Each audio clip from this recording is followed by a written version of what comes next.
What's going on, guys? Austin Zabak here with another episode of the Austin Zabak Show. Today's going to be a phenomenal episode. We have a very special guest by the name of Artie Panzarella. Artie, how old are you? 22. Artie is 22 years old, doing massive things in the real estate industry. You're closing roughly on average how many deals a month would you say? Doing about 12 to 15 deals a month. 12 to 15 wholesale deals a month, guys. This is just going to be an incredible podcast. If you're brand new to real estate or you're brand new and you want to get in and be a real estate investor or a flipper or a wholesaler or whatever it might be, you know, Artie is the definition of somebody that was very young, that got into the industry and has had massive, massive success. So I appreciate you tuning in, and let's go ahead and jump right into the episode. So Artie, 22 years old, man. Yeah. Just dominating it out there. Trying. You don't see that very often, you know? I mean, I feel like only a handful of people in the industry that I know of that are, you know, below the age of like 25 that are actually doing big things in the industry. Yeah, we're working on it. Yeah, you have an office right by my office. Yeah, so right you're across the street. At Scottsdale Air Park. I went there the other day. Pretty freaking cool, by the way. Thank you. You've knocked down some walls and you've, you know, expanded. Yep. Yeah, which is really cool, man. And so talk to me a little bit, like what age did you get into real estate? So I got into real estate when I just turned 18. I just graduated from high school. Enrolled late into Scottsdale Community College, didn't get into ASU. But yeah, like was doing the same thing every other 18-year-old that didn't really have a knack for school was doing at the time, looking up things on YouTube, how to make money online, how to drop ship, how to trade Forex, how to trade stocks. But stumbled across like a Cody Sperber video or some Max Maxwell, watched a couple of your videos. We met shortly after that. But after trial and error on all these different things, I saw wholesale and I saw fix and flip and I saw real estate and I saw the bigger picture of what it all could be and just never looked back. Yeah, that's awesome, man. So, you know, I feel like a lot of people have that same story, right? Where in some way, shape, or form, they found a video on social media, right? And especially our generation. It was the same story for me, you know. For me, it was a Facebook Cody Sperber video, right? Yeah. And it was an ad, you know, and it was how to flip houses with no money down, right? And initially when I saw the ad, similar to you, I'm like, flip houses with no money down? Like, how do you do that, you know? Yeah. And we're used to thinking HGTV, where you've got to have a lot of money and you've got to know people and all this stuff. Totally. And then all of a sudden you realize, wait a minute, I can do what they call wholesaling. Yep. Which for people that don't know is just where you're flipping the contract, right? Oh, yeah. Now, obviously, in the last several years, you've actually flipped properties and you've bought and actually held on to property and stuff like that. I feel like it's kind of the natural evolution. You know, once you create that cash flow with the wholesaling, then you're able to do stuff like that, right? When you were 18 and you got into wholesaling, because I remember we met, you moved into the Optima. Right after I got my first And one. I believe that was when we met, right? Yep. Okay, so you got your first deal in wholesaling. Was it in the state of Arizona or was it virtual? in the state of Arizona. Okay. Yeah, so we didn't do a single virtual deal until about a year ago, coming on a little over a year ago. Wow. We got virtual. Up until that time, it was all Arizona. Okay. And when you got into it, I mean, you know, what I find interesting about wholesaling is the strategy in which you acquire deals has changed over the years, right? I mean, I remember when bandit signs used to be a thing. Yeah. Right? And I mean, you still see them every now and then, but I remember when they were like legitimately like people would preach, like go put bandit signs out, right? We've got pictures in our first office, and that was the first office you guys came and checked it out. It was the box, no windows at Regis in Old Town, and I mean we were in there. We'd be making bandit signs for hours. Yeah. And it's crazy because then it evolves and you realize that, you know, and Arizona is a competitive market. Oh, yeah. I mean, for people watching and listening, I mean, arguably, you know, Arizona in terms of wholesaling and flipping is probably the #1 most competitive market in the country. Would you agree with that? For sure. Yeah, Arizona turns the boys into men. Yeah, 100%. And I think it's due to the fact that I always talk to people like, I'm curious as to what your opinion is, but I mean, all the gurus live here. Yep. Everybody that preaches wholesaling and teaches wholesaling, they all live here. For whatever reason,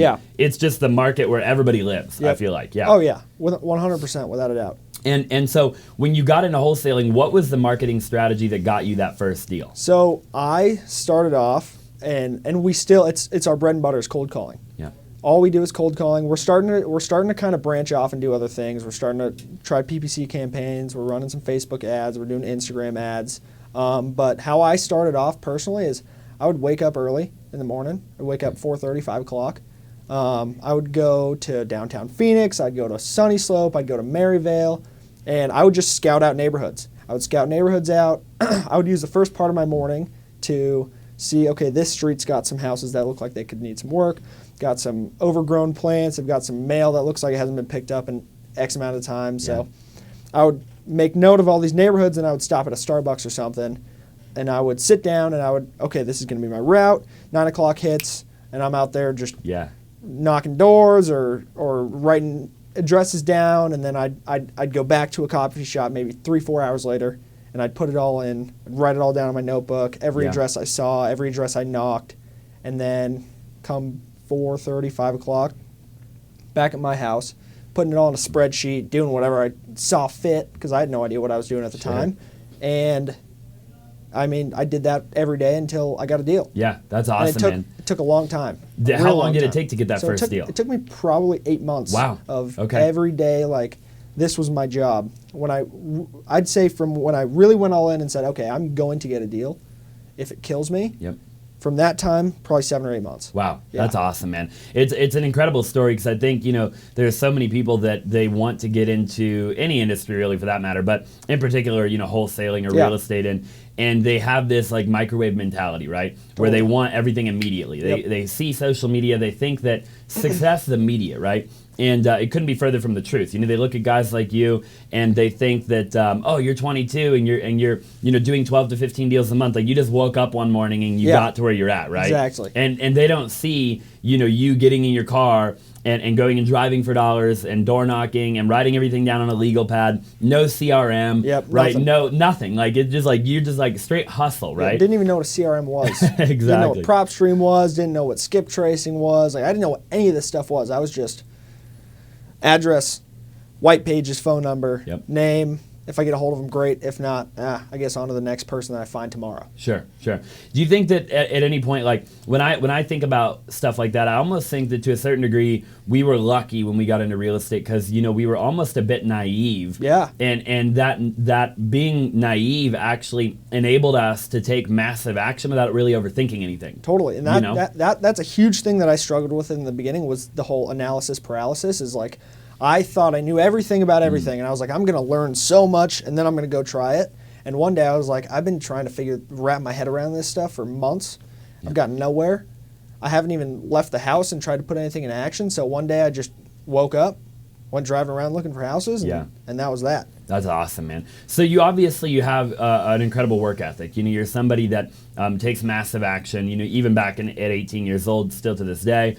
What values, like, where did that work ethic come from? When you were a child, I mean, did your parents raise you to have this kind of work ethic? I mean, where did you not everybody is just going to do what it is that you did and wake up at 4:30 or 5 o'clock in the morning and just go out and make it happen. I mean, everybody, a lot of people want to be spoon-fed. They want, success to be delivered on a silver platter, right? Yeah. And so where did that work ethic come for you? So I grew up so my dad's in real estate, as you know. He's an appraiser, he's a broker, very, very, very by the book. No gray areas. So I always saw him working hard. Like, he's always up early, always coming back late, until it got to a point where he was working so much he just built an office at our house. Yeah. And he was just working all the time. So I grew up seeing that, and I think subconsciously in the back of my mind seeing that helped. But honestly, growing up, I was kind of lazy. I didn't really have a passion for much. I raced dirt bikes. I rode skateboards. I was kind of that kid. And honestly, one day I just woke up. I was out of high school. Didn't really see what I was going to do in the future. Didn't really like anything in the business world. Like, I was always the pothead kid that was like riding skateboards, hanging out with that crew. So I never really saw I never really saw a ton of people in my immediate circle like doing crazy things. Yeah.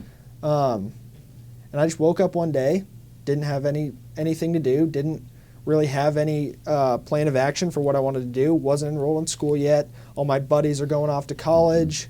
I still kind of didn't know what I wanted, and just started kind of trying to take action on putting myself in the right position. Yeah. Because it took that for me to realize I'm the only one that's going to do it for myself. Wow. And if I don't, then I'm going to be caught 10, 15 years doing the same thing I was doing in high school, and I'm going to be looking at all the people that were around me like, oh man, what happened? What happened? Where'd I go wrong? Sure. And that was it. Yeah.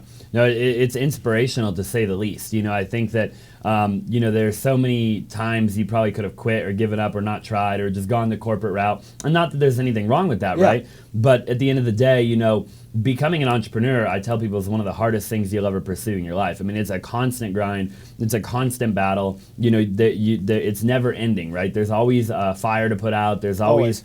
And so pursuing that is a challenging thing, especially in the beginning. When you're 8 months in, you still haven't gotten a deal, right? You're like, oh my gosh, am I ever going to get a deal? And then to push through that barrier and that boundary in the face of adversity is a challenging thing. So I applaud you for that. When you said your dad was a very traditional, by the book, no gray area type of guy, right? Meaning he did retail real estate, representing buyers and sellers, did appraisal, stuff like that. Here you are, 18, pursuing this flipping of the contract type of venture, right? Where, somebody that doesn't know, what that looks and feels like, they're a little thrown off by it. I mean, you talk to real estate agents all the time that they don't understand it. Not a fan. They can't wrap their brain around it. Yeah. They're not a fan of it, right? Not a fan. So what was your, did you have support from your dad, or was he like, what in the heck are you doing? So he was always supportive. He wasn't in agreement with what I was doing, but he was supportive of it. Okay. So the whole time that I was starting off, I'm telling him all this stuff. I'm like, dude, you wouldn't believe this. Like, people are buying houses. They're not paying for them. They're flipping these contracts. He's like, that's all fake. It's illegal. You're gonna get arrested. You're gonna get in trouble. Get your real estate license and hang it with me, and we'll do some traditional deals. And that's kind of just what it was. Yeah. So he didn't really understand it. He didn't get it. He'd flipped houses. He'd bought houses from wholesalers, but I don't think he understood how the transactions take place from the A to the B side. Sure. So he saw the B to C, but he never saw that front portion from who he was buying these deals from. And it took me getting a couple deals under my belt to be like, listen, this is legit. I'm working with your title company, and my escrow officer, Lori Roberts, as you know, she was selling him on it too, and he was telling her, don't let him do it. Don't let him do it. Tell him to get his real estate license. But he's totally on board with it now. He loves it. Of course, yeah. Once you achieve, I feel like that's pretty common, right? When we in life, when we achieve success and we achieve a result, it's easy to get people to buy in after the fact, right? Yeah. But in the beginning stages, it's tough. Totally. There's probably people watching and listening right now that they're young and their parents aren't supportive, and their family's not, their girlfriend, their boyfriend, or whatever, maybe their husband, their wife, their whatever, their spouse is not supportive of the goal or the dream, right? And I see that all the time where people aren't supportive, right? And I think you have to, it's a crucial point in time where you have a decision to make, right? Yep. And you made a decision, whether it was conscious or subconscious. At one point you sat there, your dad was like, hey, I support you, but I don't necessarily understand or agree. And in that moment, you could have given up. You could have said, okay, I'm going to go get my license and hang it with you and represent some buyers and sellers. And there wouldn't have been anything inherently wrong with that, but it probably wouldn't have led you to where you're at today. Totally. Right? And so what was it for you that, like, in the face of that particular adversity, it sounds like it was just such an easy decision for you to just keep on keeping on. Yeah. Well, so how I saw it was there was no other option. Like there were all these other it was like a fork in the road. There's all these different ways I could have gone, but there was no option. Like, it was in my head, it was tunnel vision on the one on going straight. So there was no not getting a deal, not making this happen was just not an option for me. Wow. I wouldn't have let it happen. It couldn't have happened, and it didn't happen. That's awesome. That's really powerful. I think that anybody watching or listening should go back and re-listen to that, because I think we live in a world where people get shiny object syndrome, and they want to pursue 14 different things at the same time, right? Yeah. They want to be a stock trader, a Forex trader, they want to do Walmart automation, Amazon automation, real estate, insurance, and the whole 9 yards. They want to be a loan officer, and it just, at some point you have to put the blinders on and say, I'm going to focus on one thing. And they say that the man that chases two rabbits catches neither. Yep. Right? And I think that eventually you can chase multiple rabbits, but you hire somebody else to chase the other one. Exactly. Right? And you delegate, and you can build infrastructure to support doing multiple things, right? Yep. But in the beginning, you don't have that kind of bandwidth. You only have 86,400 seconds in a day, and you've got to use that time very wisely. You can always make more money, you can't make more time. Exactly. Right? So that's really cool to hear. And I think it's just extremely valuable for anybody listening. Like, figure out a way to put blinders on and just go all in. Yeah, you got to have tunnel vision. You have to. You have to. Yeah, and that'll allow you to do what you did, right? Yeah. You go from one deal. So how long did it take you to go from one deal to where you actually started gaining some momentum? And what did that look and feel like? So the consistency was the hardest part for me. I would get a deal, and then I'd go months without another deal. And then I'd get 3 deals, and I'd go a couple months and not get a deal, and then I'd get 1 deal. So the consistency was hard for me to wrap my head around. Carson will say the same thing because he came on early when I started. Consistency was always tough. So it just took trial and error. It took a lot of trial and error. It took a lot of spending money I didn't have for marketing, for lists, for whatever the case was. It just took trial and error. That's all it was. Yeah. And once we started getting consistency down, we saw the patterns that we were making. We just zeroed in on those patterns, and we threw more money into them, and we would buy more lists, and we would get more cold callers, and whatever we were doing that was working, we just threw as much energy into that as we could, and just kept the train going. That's awesome. At what point did you hire cold callers instead of you being, because there's kind of this natural evolution with wholesaling, right? Yep. And people watching and listening, you have to get into wholesaling, and you kind of do everything, right? Everything. You're like the cold caller, the door knocker, the acquisitions, the dispositions, the transaction coordinator. Yep. You're the marketing guy. Yeah. You're all of it, right? You put out your firefighter. And then eventually you evolve, right? Yep. And you say, okay, I got to hire people. And then you start to think like, well, who do I hire first? And then eventually that evolves. And then you hire another person, right? Yeah. And so for you, who was your first hire and when roughly would that have been? So when I first started, it was probably maybe a year and a half in, maybe a year and a half, give or take. Carson Siebels, he's my business partner. Yeah. We grew up together playing paintball, riding dirt bikes, skateboarding all the time. He's a couple years older than me, so he went to high school. I was still middle school, so we kind of parted ways for a couple years.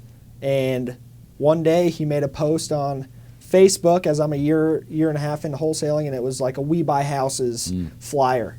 And I called him immediately. I was like, dude, are you wholesaling? He's like, yeah, dude, I'm trying to. Like, I just started like trying to figure it out. I was like, dude, come to I work out of my apartment, come over this week, like, let's talk, let's chop it up. Like, at this point, I don't know anyone that even knows what wholesaling is. So right. I'm geeking out. I'm like, this dude totally knows what this is. Like, like I'm geeked. You're like, I have somebody I can relate to. Yeah, totally. So we're like talking whatever, and like I'm telling him about what I'm doing and how many deals I've done, and just great. We just had a great conversation. Yeah. And maybe a couple days later, he texts me. He's like, "Hey, I want to come work for you. I want to come work with you." And I just did not like. At this point, it was the me show, and I was like doing everything, and I thought I had it all under control, and like I had my systems, and like bringing a person on that I was responsible for stressed me out beyond belief. Like I didn't really like, because I didn't know if I was going to be able to take care of myself. I didn't know if I was going to be able to help someone else do it if I didn't even know how I was going to do it. So he was persistent every day. Hey, let me come. I don't even care. Like, I don't need to get paid. I don't need anything. Yep. So he started coming in every day, and he was at ASU at the time. Okay. So he started coming in, working his butt off, cold calling, door knocking, everything. He'd in between classes, he'd be cold calling in his car. So that was and he stuck around for it all. Like, he saw the bad months, the good months, the bad days, the good days. And one day I was like, dude, like, we've done deals, like we're getting together, let's just partner up. Like, let's just like, and at that point it was just me and him. So it was like, it was a no-brainer. Yep, for sure. That's awesome. It's incredible. I mean, I think there's so many gold nuggets. I want to dive into a couple of the different ones. First and foremost, like having somebody where you're responsible for them, right? Dude, that's a big, like, I think people don't understand the toll if you're brand new to business, right? Yeah. Like, it is it's a weight on your shoulders, right? Yeah. It's like, oh my gosh, like, I've actually got to support another human being, and if I fail, I'm not just letting myself down anymore, right? Yeah. I'm letting somebody else down, and totally. even if that's not how they look at it, it's how you're gonna look. You're always gonna take ownership of that, right? Yeah. even if the other person's like in it with you and they're like, hey, like, no, like we're in it together, you still end up taking ownership, right? Of like whether you succeed or fail. Yeah. And so what was it? Like at what point in time did you kind of get over that fear? Because obviously that evolved and now you've got an office and you've got, you know, people that work for you in the whole 9 yards. Yeah. You know, at what point did you get over that self-limiting belief? So I really think him just pushing on to me, hey, I'm coming in, hey, I'm coming in, hey, I think, and then just me giving into that, I think once we started going and we kind of grew this office bond and it was like I'm good at these things, you're good at these things, like, and we worked off that. I lost the whole anxiety of taking care of people. Yeah. Because I can do so much, but like people rock. Like people rock. If you let them do what they're good at, they'll rock it. Wow. So you just got to find those things that people are good at, and I mean, some people you can't find it, and you got to get rid of them. But the people you do find it, like you let them utilize their skills and what they're good at, what they like doing, and I mean, it's a perfect cocktail for success. That's awesome, man. That's awesome. So I absolutely love that. I think that, you know, I always have a saying that you can go fast alone and you can go far with people. Yep. Right? And I think that there's nothing in the world that I've learned that to be more true than that very statement, you know, and I see so many people, man, in today's society that they want to do it alone. And maybe not even consciously, but subconsciously, right? They're like, I'm going to be a stock trader. I'm going to be a Forex trader. I'm going to sit in my living room and I'm going to make $1 million. And it's like, it's almost selfish to a certain degree, right? Totally. It's like, well, I mean, are you fulfilled? Are you really genuinely like sitting in your living room? Let's say you do make $1 million a year. You know, are you really going to be fulfilled without any of the human-to-human interaction, without helping other people? I think fulfillment in life comes from, you know, helping other people and building a team and building an organization and or being part of an organization, being part of a team, whatever it might be, depending on what side of the field you're on, right? Yeah. But nonetheless, I don't think human beings can be fulfilled trying to do life all by themselves. No, and that's where I was at. I was like, I'm a one-man show. Like, I'm going to do this, and I'm going to do it by myself for me. And I wasn't getting anywhere. Like, I was getting a deal a month, a deal every 4 months, and I couldn't figure it out. And my favorite thing this day is writing checks for people. I love writing people checks. Like, when they get that deal closed, and because every deal feels the same still to this day. Every deal is so exciting. It's an adrenaline rush. You see the wire come in, you get the check from the title company. It's the best. And then me getting to feel that, and then I get to write the check for the guy that got the deal, and seeing their face, and they're excited, they're fired up, they're pumped up. Everyone around them's getting pumped up. Everyone's cheering them on. Like, it's great. It's the best. Awesome, it's my favorite. Man. And it's my favorite too. I totally agree with you. There's no better feeling than flipping that checkbook open and signing checks. Yeah, I used to tell my team, even when I hired, you know, like accountants and the whole thing, I'm like, I still want to sign every check. I'm like, you guys can fill them out. You guys can write the amounts. You can do all the math. But put them on my desk, I want to sign them, you know, because I you know, and I could have delegated that task, right, to my partner or whoever, but I'm like, there's something about taking the pen and signing the check, looking at the name, looking at the number, and it just feels incredible. Yeah, and then handing it to them, like, we'll get jealous if one of us is out of town and there's a check to be given to someone for, I mean, we'll FaceTime each other so we can be there when the check's given, just because we get such a kick out of it. It's so cool, man. It's the definition, I think, of a true leader. You know, a true leader, you know, I listened to John C. Maxwell a lot growing up, and a lot of guys like Jim Rohn and Bob Proctor, a lot of these guys. And, you know, leadership is really, simply put, is putting other people before yourself. You know, it's leading from the front, but putting other people first, right? So it's leading by example. You know, and you see so many leaders, unfortunately, in today's society where they're, and I wouldn't even consider them a leader, where they try to lead from the back. Right, and they try to, you know, do this, do that, do this, do that, and they're not doing it. Like, they're not practicing what they're preaching. They're not leading the right way. They're not, you know, they don't enjoy writing the check, right? And I think, to me, that is the definition of somebody that isn't meant to be a leader, right? I agree 100%. Yeah, I do too. So what would you say your biggest formula for success is? And obviously, you probably had gone through a bunch of trial and tribulation. But when it comes to people, because I know for a fact, like for me, I've hired, the amount of people I've hired and fired, man, is just off the charts, off the wall, ridiculous. I mean, sometimes I can't even wrap my brain around how many people have come in and out of my organizations. We're the same way. Like, it's crazy, right? It's crazy, yeah. The attrition, you know, unfortunately, the world we live in, like, people just don't they don't want to give it the time and energy that it requires to be successful. Yeah. Whether that be an acquisitions guy or a transaction coordinator you hire or whoever it might be, they come in for 30, 60, 90 days and they give up and they quit. 9 times out of 10. Now, 1 out of 10, you get somebody that stays with you, right? You Totally. and Carson, and I'm sure you have other people as well that Yep. that are lifers, right? They come and they stay around. Yeah. Where do you find like your good people? Where have you found over the years that some of your best people have come from, and what is the difference between like somebody that's really good and they stay around and somebody that just comes in and they kind of like half-ass it and then they leave? So for us, we've gone through the ringer with people. Like we had a period of time where we had the office at Optima. You remember downstairs Sure, yeah. in the parking lot, and we got the one next door, and we're like, we're going to fill this up with in-house cold callers, Yep. and that's going to be our thing. In-house cold callers. We're like, this is going to be great, Yep. and it totally kicked us in the back of the head and stomped us into the dirt. Everyone in there was like, we just didn't know what we were looking for at the time, and we're still trying to figure the whole thing out. Like dude, we lose people all the time Of to this course. day, but we've got our core group that I think truly what it takes, especially in this business, because especially I'm going to say not in just real estate, but the wholesale business, it's so tough to find people that will work as hard as you need them to and believe in what you're doing, because they see all the gurus, like they see all the stuff and they see the numbers you're doing and whatnot, and then they're like, okay, well, I've seen all this, I'm gonna go do it myself. Right. And you're just sitting there like, well, okay, Yeah. got to fill that seat with someone else. So Sure. it takes showing people because we're not going to be a wholesale company forever. No. I got into wholesaling just to kind of kick my foot through the door, because I want to own skyscrapers and Yeah. hotels and apartment complexes, office buildings. So this was our way to get into that world.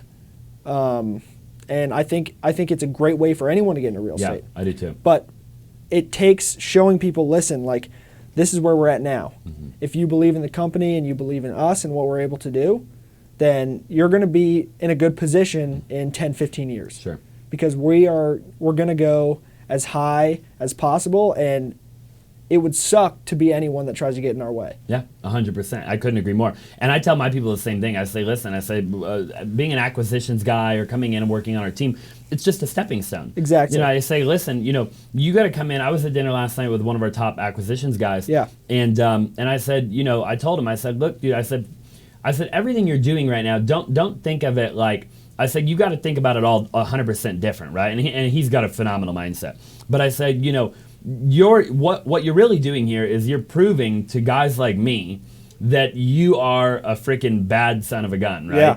And guys like me are going to open doors for guys like you. And so I said, making offers and calling agents on the MLS and calling, cold call leads and whatever. I said, just get in the habit, like get in the natural routine of doing that and do it to the best of your ability. But really, what you're doing is so much more than that. Totally. You're planting seeds every day when you come in. You're a hard worker. You're disciplined. You've got a good attitude, stuff like that. You're helping us build the foundation. When I go and start a mortgage company, or I go and start a development company, or I buy a skyscraper, what do I need? I need people to help me do all that. Exactly. Where am I going to find them? People that I already have that have proven to me over the years that they're incredible human beings. I'm going to move them up. I'm going to say, hey, man, come over here. We need you over here. I can easily refill that role over there, right? Yeah. And you can maybe help me train them or what have you, and I think, again, people have such a short-term mindset, right, of like the microwave mentality. I want it right now, right? Yeah. And it's like, just put in the work. Totally. Just put in the work, and it will automatically happen. I tell people, success is just a math equation. 2 + 2 = 4 every single time. 2 + 2 will never equal any other number than 4. Yeah. Right? And success is the same thing. If you show up every day with a good attitude and you're disciplined, you're a good human being, you serve, you help people, and you work hard, you can't not become successful. It doesn't work like that. No. Right? No. Like, the only way to fail is to quit. Exactly. Right? And Like, period. That's what I've pushed on everyone, is like, you're going to have good days. You're going to have bad days. You're going to have 4 good days. You're going to have 4 bad days. Whatever it is, you just have to show up. Yeah. You always have to show up. No matter, I woke up late today. I started my routine wrong. My girlfriend broke up with me. My parents are mad at me. My friend did this thing. Like, whatever your life situation is, it already happened. It is what it is. Like, bad things are always going to happen. Bad things are always going to be going on in everyone's lives.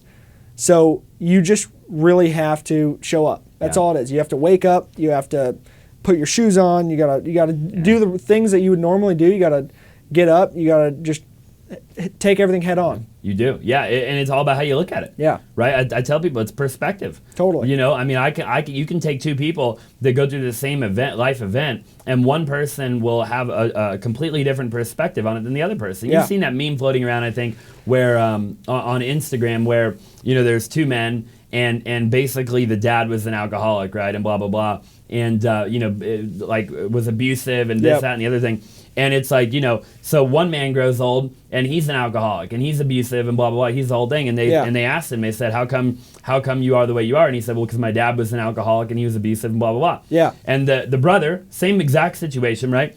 He grew up and he was sober, had an incredible family, had a total abundance in his life. And they said, how do you have what you have? And he said, because my dad was an alcoholic and he was abusive and blah, blah, blah. And I knew exactly what I didn't want in life. Yeah. Right? And so two people went through the exact same scenario and turned out completely differently. Totally. Because of their perspective on that same exact event in their life. Yeah. And I think it's so powerful, right? Because we all go through stuff. Everybody goes through stuff, man. And sure, some people's stuff is arguably maybe a little bit more painful or worse or whatever. But at the end of the day, everybody's experience is going to be different regardless. People are going to handle it differently and things of that nature. The one thing you can control, though, is your outlook. Exactly. Yeah. You can control how you look at things, and you got to zoom out. You got to look at things from every different angle you can possibly think of, and Totally you agree. got to see how other people are reacting to what's happened and who else it's affecting and what they're feeling, and you just have to.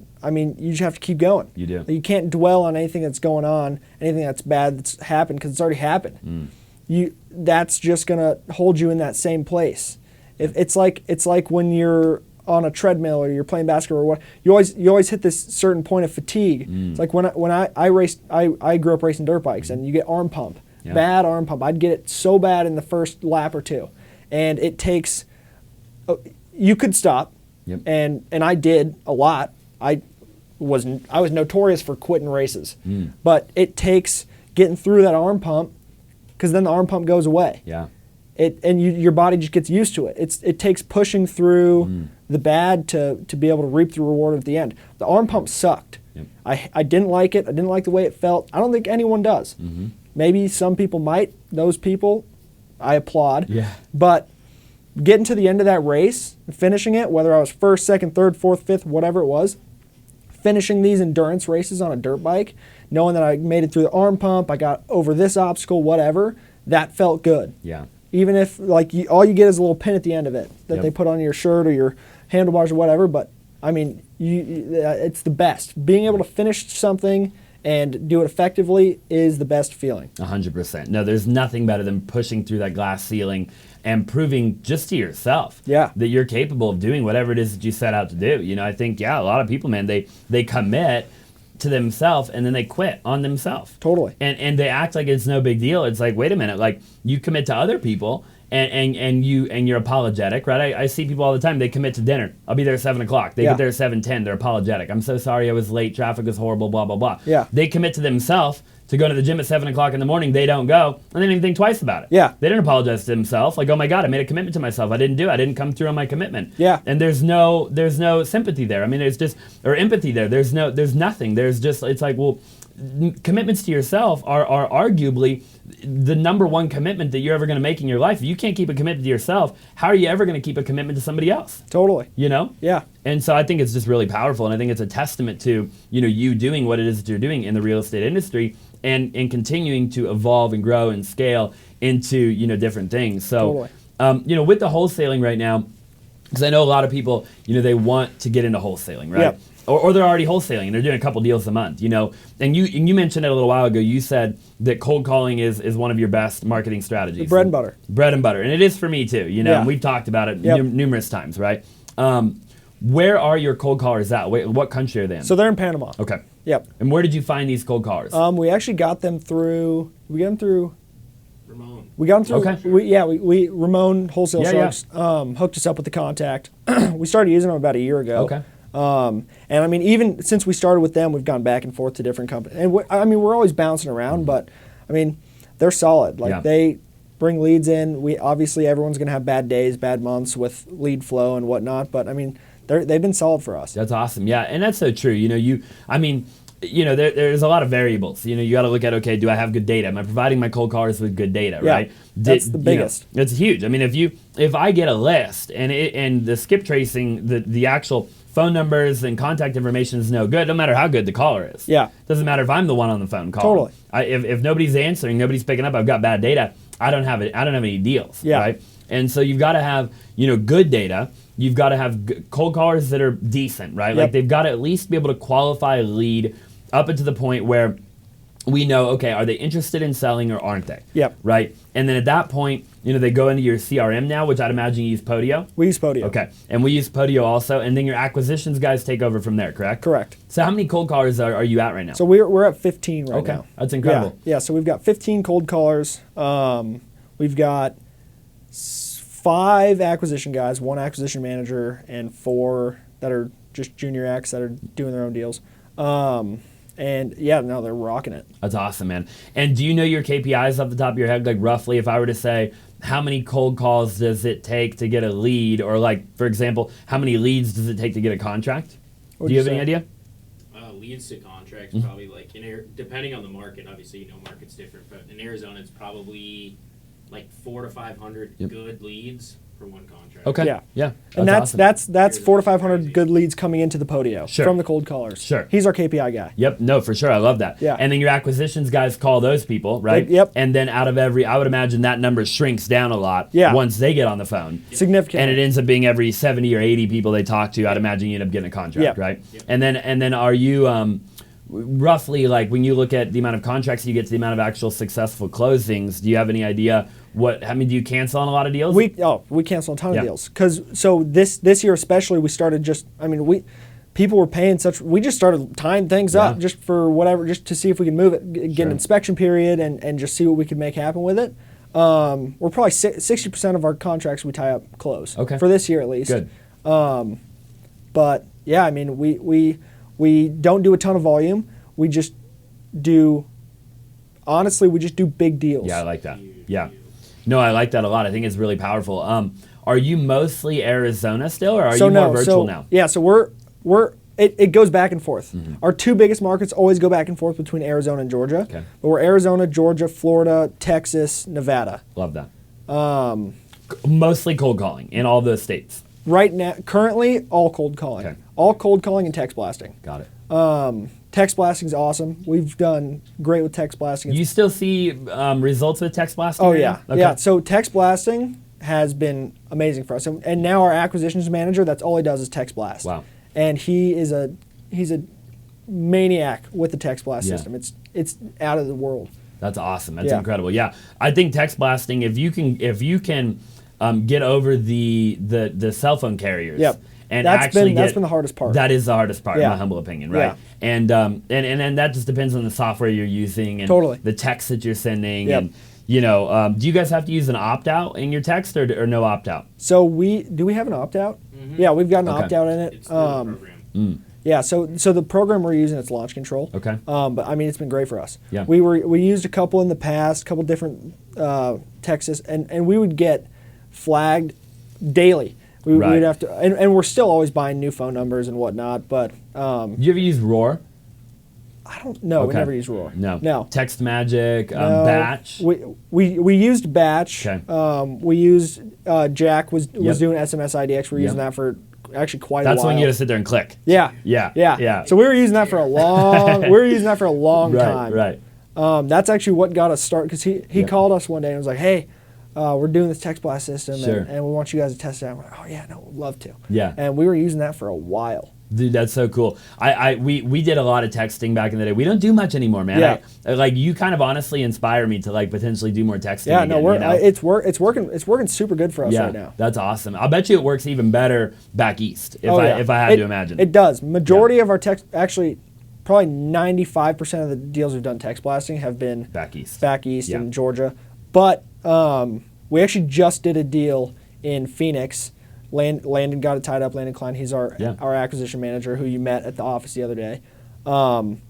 I mean, he's doing deals on Text Blast right now. He's never even talked to the people on the phone. Wow. Just texting them, emailing them, Yeah. contract back and forth. Like, he never even heard the people's voice before. That's awesome. Yeah. Yeah, that's incredible. He just has the seller send them pictures at some point. Yeah. That's how we do most of them. So and with the virtual stuff, we've found that a lot of the people over back east in Georgia and in that area, they're not good with technology because we're dealing with a lot of older sellers that are landlords that just kind of have these beat up places that they've been taken advantage of. They've owned them forever. Yeah, tons of equity. Yep. and they're not good with technology. They're not familiar with DocuSign. So lately we use Notary Rotary. Okay.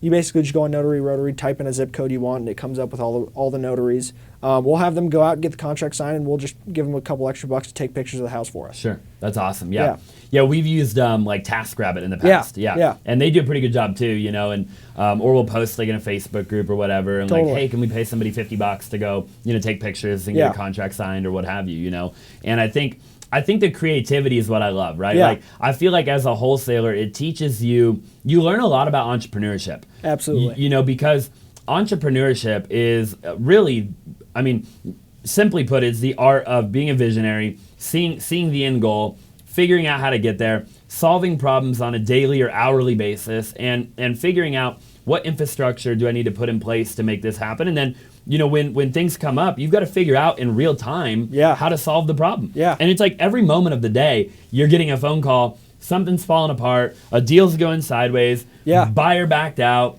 whatever the case is, and in real time, you've got to figure out, oh my gosh, well, what do I do? How do I overcome this? And it's got to seem like you've done it 150 times over. It does, yeah. So otherwise, you're not confident. Exactly. So every day we run into something new all the time, and we've done some crazy, outlandish things to get deals done. Yeah. We've bought sellers phones so we could get a hold of them. We've done some crazy things that like we just had to think of on the fly. Yeah. And that's just what it takes to be able to be in this business and be successful in it. Is you have to do whatever it takes, and we're deal junkies. Like we will do whatever, $500 deal, $150,000 deal, whatever the case. We will do whatever it takes. We treat every deal the same. We are going to get the deal across the finish line. I love that. So doing 12 to 15 deals a month, obviously highly successful. You flipped multiple properties. What is like, I have a couple more questions. So number one, what is your opinion of the market moving forward? We're in a crazy market right now, right? Crazy. Time of filming this, December 17th or something? 2021, right? Yep. Depending on when people are listening, without getting too much into it, the government's obviously printing a ton of money. Yep. Inflation is through the roof. There's so many variables that play into the market, and nobody knows for sure, right? Totally. Nobody's got a crystal ball. But in your humble opinion, in the state of Arizona, or I guess the country, where do you see the market in 2022, let's just say? So I think we've got at least another year and a half minimum of the craziness. I think that when the market does kind of dip a little bit, it's going to be regional to wherever's strong and people are going, it's going to feel it less. Yep. And other places are going to feel it significantly more. That's just what it's going to be, in my opinion. No, I agree with that a lot, actually. My opinion is very similar to that. Anywhere in the country where people are moving out of, they're going to hit hard. Yeah. Right? They're going to get hit hard. The places where I look at like, okay, where are the jobs? Where are the companies moving? Look at the companies moving to Arizona. Totally. Like, look at the big corporations that are moving here. Go drive. I don't know the last time you drove down like the 303. Way over back. You got 17 cranes out there. Insanity. Yeah. Like, you've got Amazon warehouses. And same thing in like Chandler Gilbert. You drive down the 202. Yep. And you've got, it's just unbelievable, right? And I think that, you take a place like Arizona where the weather, 70% of the time is beautiful, right? Yeah. And California and all these places that, people want to be here.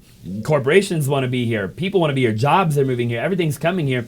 And developers can't develop quick enough. They're building apartment complexes like we were talking about a minute ago. Yeah. So they're not even building, single family, at least not single family for sale for the most part. They're either building condos, townhouses, little infill projects, or they're building single family to rent. Totally. Right? And I think that the single family market, man, I think in the next 10 or 20 years, Yeah, maybe in a year and a half or whatever, we see a little bit of a decline or at least a plateau. Yep. And then, but I think over the next 10 or 20 years, you're gonna be protected, in my humble opinion. Yeah, I agree. I agree too. And I think places like New York and LA, and there's gonna be places that get hit real hard. They're gonna get hit real hard. Because people don't want to live there, in my humble opinion. No. Unless you have to. Yep. I mean, without getting into it, like the politics, just the whole thing, the weather. Oh, I guess the weather in California is beautiful for the most part, but the politics and everything like that. And, there's just so many rules and regulations, and the way that the some of these states are being run, in my humble opinion, is just absurd. Yeah. And it's just like, man, like people want to get the heck out of Dodge. Yeah. And they're coming to places like they're coming here, they're going to Texas, they're going to Florida, like they're getting away from it all because they're over the shit. Yeah, completely agree. Yeah, Florida's. I'm really happy to see how Florida's being ran. I think they're doing a great job in Florida, and they're really running that state very well. And it's really cool to see, and I believe Arizona's done a pretty good job, throughout the pandemic and everything like that of kind of, keeping it together, I guess, for lack of better, trying to make it seem like everything's normal. Because, I mean, in the grand scheme of things, it is. It totally is, and I think that it's a whole other conversation, obviously, but it's a crazy world we live in. When you look at the media and you look at, what's really going on behind the scenes, and obviously there's a lot we don't know, but I'm at a point where I can't even watch it anymore. No. I can't even flip on the TV. It's just so negative. Yeah. And it's just the same thing every day, and it's just repetitive, and it's just like I always tell people, I say, listen, it really doesn't matter who the president is or who's in the administration or what the heck's going on in the world. If you want to go make your goals and your dreams a freaking reality, you can do that. Totally. And you can live the life you want to live. It doesn't matter what's going on. Yeah. Agreed. I was at the Grant Cardone event yesterday, and Grant was standing a few feet in front of us, and he's talking, and he goes, look, they're printing money like crazy.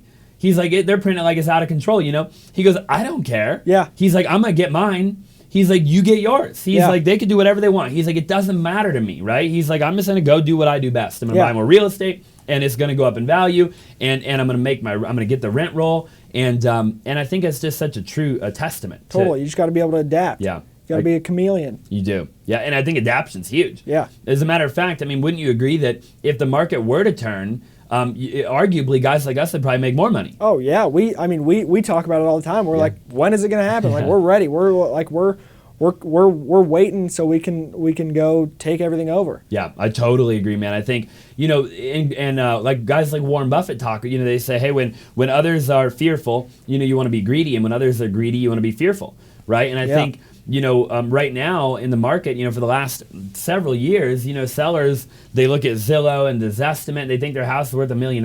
Yeah, and it's not, right? And I think that sellers have gotten in their head that their house is made of gold. Yeah. And I think the day is going to come where they're going to wake up and realize, wait a minute, the market is shifting a little bit, and they're going to sell at more of a discount. Yeah, and they're going to realize that Zillow and Redfin and all these guys that are telling them, hey, your house is worth $750,000. It's not anymore. And typically it isn't in the first place. No, all those guys are losing money. Yeah. Dude, we just bought another deal from OfferPad yesterday. They lost $80,000. Yeah. I mean, like they're losing. We bought that deal from Zillow. They lost $100,000. Yeah. Like it's right there. I can see what they paid for it, right? Yeah. And so they're losing money left and right. I mean, Zillow obviously pulled out of the market. I think for good. We'll see. I mean, who knows? Maybe they'll get back in. But but they offloaded a bunch of property. Majority of their property they're offloading. Yeah, I think I want to say it was like 2,000 properties just in Phoenix, Phoenix Metropolitan. Yeah. In a matter of like a few months that they were offloading. And a lot of those properties they lost money on. I think they came out and actually said they were going to take $250 million loss. In total. I wouldn't doubt it. Which is just nuts. And don't quote me on that, but I'm pretty sure I saw an article that came out on that. Yeah. So I'll have to look it up after the show. But, I love it, man. I think, this is just an incredible, incredible podcast for anybody that wants to get into real estate, succeed, build a company, hire cold callers, whatever it might be, and just scale. What would you say? I always like to ask people, you look at your life, you look at business, your personal life, everything as a whole, right? Totally. What would you say the number one piece of advice you would give to maybe a younger version of yourself or a protege that you could have, that has gotten you to where you're at? If it were me telling someone, I would say just keep the blinders on, like I was saying earlier. You got to have tunnel vision. There's going to be a lot of people around you that are doing a lot of things that you wish you were doing, but you're not. So you can't let that hold you back. You got to just keep the tunnel vision on. This guy's doing this, that's great. That guy's doing this, that's awesome. This guy's back a little bit behind you. This guy's a little bit in front of you. This guy's way in front of you. Just stay where you're at. Stay in your lane, and don't let anyone else cut you off. Yeah, that's so powerful. Don't compare. Just can't. You're on your own journey. Yeah. And everyone's got their own timeline. Yeah. Some people are going to have an expedited timeline. Some people, it's going to take them way longer to get to where you're at now. Like, everyone is in all these different places for a reason. It's their time, and it's their path, and this is your path, and you just got to roll with it. I like that a lot. Yeah. And there's so much peace that comes along with that if you're able to really embrace that. Totally. As opposed to having stress and anxiety and this constant comparison type of attitude, just run your race. Yeah. Run your race. It's a marathon. Totally. I love that, man. I think it's an incredible piece of advice. I'm glad you shared that with everybody. Definitely go listen and rewatch this entire episode, but especially at the very end right there, definitely re-listen to that. Artie, we could talk for hours. Yeah. So at some point, we'll have you back on. We'll Totally. do like a round 2, Let's do it. and we'll dive into other aspects of your life and your personal life even. I'd love to hear it in another episode. So I just appreciate you being here. Where can people find you? So I'm on Instagram. Okay. I'm pretty sure it's just Artie Panzarella. Okay. Simple guy. Yep. That's really it. I'm on Instagram. I'm not on it much, but if people wanted to reach out to you, they can want to reach out to there? me. You shoot me a message. If you got any questions about wholesaling, me and Carson are like, we want more people to be doing this. Like, we're embracing it. So if you got questions, cold calling, text blasting, PPC we're getting into, Facebook ads, anything you guys want to know, you can reach out to me on Instagram. You can send me an email, arty@fastcashbuyer.org. Love that. Yeah. Yeah, love that. And I'll put all that information down below. So if you're listening on iTunes, Spotify, Podcast, Stitcher, iHeartRadio, whatever it is that you might be listening on, I'll put all of that in the description down below. And then also if you're on YouTube, then I'll put that in the description down below there as well. All of his information so you can get a hold of him. And that's it, guys. So if you're watching on YouTube and you haven't already, I'd greatly appreciate it if you would smash the like button for the YouTube algorithm. Hit that subscribe button if you haven't already. Thank you for tuning into the Austin Zabak Show. Artie, it was a pleasure having you here, brother. I'm looking forward to having you again. Yeah, thank you for having me. I appreciate it. Thanks, guys. We'll see you in the next one.